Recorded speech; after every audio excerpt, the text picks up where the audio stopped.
What is piracy? It's the illegal reproduction of content that infringes on copyright.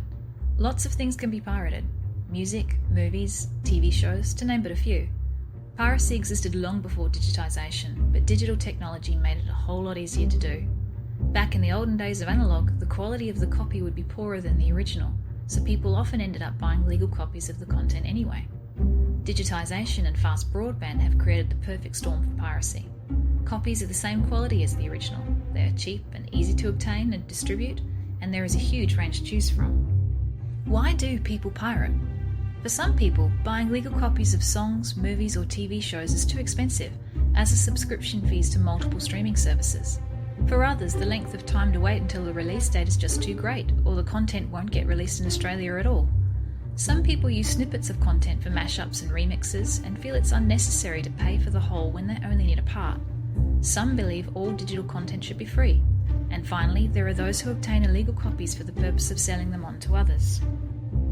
Getting hold of pirated material can be as simple as visiting internet hosting services called cyberlockers, where users download content for a fee, or through sites like BitTorrent, which allow people to share and download content via a peer-to-peer network, where content is hosted on individual user computers.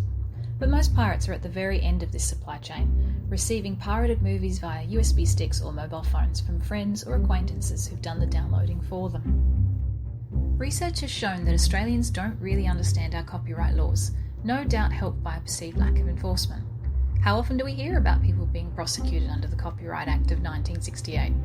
A recent amendment to the Act in 2018 allowed copyright holders to request that illegal download sites be blocked, but new sites simply keep emerging. The argument that piracy loses revenue for movie, TV and music industries does not provide a deterrent to piracy, as people don't feel they're doing anything illegal. People continue to engage with piracy because it is easier and cheaper than paying for content, because it provides greater choice than any single or combination of streaming services, and because people believe it is unlikely they will be prosecuted or fined. Perhaps a better deterrent would be to provide a greater variety of licensed content at lower prices. If copyright holders are concerned about losses in revenue and the flow-on effect of a lack of incentive to produce more creative works, it might be in their best interest to do so.